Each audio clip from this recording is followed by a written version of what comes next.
영어 해석이 쉬우시는 핵심 비밀이 있습니다. 동사부터 찾아야 됩니다. 주어와 동사를 찾는 이유 제대로 알고 계신가요? 영어 수업을 들으면 많은 선생님이 항상 강조하는 게 있죠. 바로 주어와 동사를 찾아라입니다. 그런데 대부분 학생들이 이렇게 생각합니다. 그래서 찾아놓는데 그 다음 뭐지?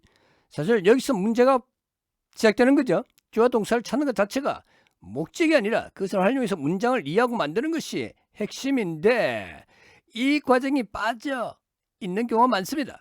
그래서 문법을 배워도 실제 도움이 된다는 느낌 받기 어려운 것이죠. 이번에는 왜 주어와 동사를 찾는 것이 중요한지, 그리고 실제 영어 실력 향상에 어떻게 연결되는지 쉽게 알려드리도록 하겠습니다. 영어에서 핵심은 동사예요. 간단한 문장에서는 굳이 분석할 필요가 없죠. She learned fast 같은 문장은 그냥 봐도 우리가 알잖아요, 그죠? 하지만 문장이 길어지거나 구조가 복잡해지면 이야기가 달라집니다. 이럴 때 가장 먼저 해야 할 일은 동사를 찾는 겁니다. 동사를. 왜냐하면 동사는 문장의 구조를 결정하는 중심 역할을 하기 때문이죠. 중심 역할입니다. 중심 역할.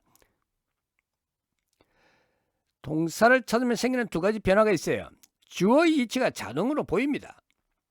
이거는 기본적으로 주어 동사 순으로 되어 있잖아요. 그래서 동사를 찾으면 그 앞에 있는 것이 주어입니다. 뒤에 무엇이 와야 되는지 동사가 결정합니다. 동사는 단순히 행동을 나타내는 것이 아니라 문장의 설계도와 같은 역할을 합니다. 어떤 동사는 혼자 끝날 수도 있고 어떤 동사는 반드시 뒤에 추가 정보가 필요합니다. 예문으로 보겠습니다. 나는 어제 영화를 봤다. 동사는 봤다죠. 봤다. 우리말로 보면 누가 봤느냐? 주어가 나죠. 이제 영어 순으로 바꾸면 나는 봤다. 기본 틀 완성. 나는 봤다. 그런데 봤다라는 동사는 무엇을 봤는지 반드시 뒤에 뭔가가 와야 됩니다. 그래야 의미 전달이 되는 것이죠. 그래서 영화를 이렇게 넣어줘야 되는 거죠. 그래서 최종 구조는 나는 봤다. 영화를 어제. 영어로 바꾸면 I watched a movie yesterday가 되는 거 아니에요. 그죠? 동사가 만드는 구조를 우리는 이해를 해야 됩니다. 보다라는 동사는 항상 무엇을 필요로 하는 겁니다. 무엇을 봤다는 이야기인지 추가로 설명을 해줘야 되는 거죠. 이건 외우는 게 아니라 상식적으로도 당연한 구조입니다. 누군가가 나 봤어 라고 말하면 우리는 반드시 묻습니다. 뭘 봤는데 말이야. 뭘 봤다고. 이처럼 동사는 뒤에 필요한 정보를 자연스럽게 요구하는 거죠. 자, 두 번째 예문 보겠습니다. 그녀는 나에게 조언을 했다. 자, 동사 조언했다가 동사잖아요, 그죠? 그럼 주어는 그 앞에 있는 그녀죠.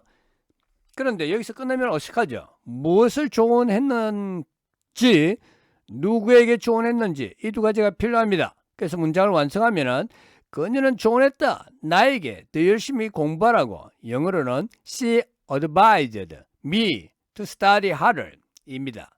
중요한 규칙 하나, 동사 뒤에 여러 정보가 올 때는 누구에게가 먼저 온다는 겁니다. 지금 여기서 보면은 she advised me와 to study here. 그럼 to study here를 먼저 쓰고 me를 뒤에 쓸 거냐? 아니면 me를 쓰고 to study harder를 쓸 거냐? 이런 이야기죠. to study harder 이 먼저 오냐? me가 먼저 오느냐? 동사 뒤에 여러 정보, 이런 정보들 올 때는 누구에게가 더 먼저 오기 때문에 me를 앞에 써주는 겁니다. 이 규칙만 알아도 문장 구조가 훨씬 명확해지죠. 그래서 예문 3을 보겠습니다. 나는 친구에게 도움을 요청했다. 동사는 요청했다죠. 주어는 나고. 동사가 뭔가를 요구하는 거죠. 누구에게 무엇을. 그래서 구조는 나는 요청했다. 친구에게 도움을. 이렇게 되는 거 아니에요. 그죠? 영어로 표현하면 I ask다. 나는 요청했다. I asked. ask가 묻다 질문하다지만 요청하다 또 있습니다. I asked. 나는 요청했다. 사람 my friend. 누구에게 my friend for help. 도와달라고. my friend for help. 됐나요?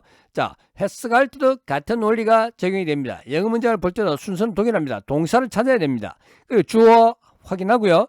동사가 요구하는 요소를 채우시면 됩니다. She gave me a gift. 동사는 gave죠. 주어는 she죠. 누구에게 me 무엇을 gift. 자연스럽게 당연히 해석이 되죠. 왜 직독직해가 중요한가? 많은 학생들이 영어를 해석할 때 문장을 앞뒤로 왔다리 갔다리 저리 이렇게 합니다. 그렇게 하지 마세요. 그렇게 하면 안 됩니다. 하지만 이렇게 직독직해로 순서대로 읽어가면, 그런데 델리를 앞뒤로 왔다리 갔다리 하면은 속도도 느리고 실력 향상도 어렵습니다. 동사를 기준으로 구조를 이해하면 앞에서부터 자연스럽게 해석이 가능한 거죠. 결론을 말씀드릴게요. 주어 동사를 찾는 이유는 단순합니다. 문장을 분석하기 위해서가 아니라 문장을 이해하고 만들기 위해서입니다. 특히 동사는 주어의 위치를 결정하고 뒤에 올 내용을 결정하는 핵심 요소입니다. 이 원리를 이해하면 긴 문장도 훨씬 쉽게 읽을 수가 있고, 빠르게 읽을 수가 있고, 쉽게 읽을 수가 있고, 영작도 자연스럽게 가능해지는 겁니다. 감사합니다. 다음에 뵙죠.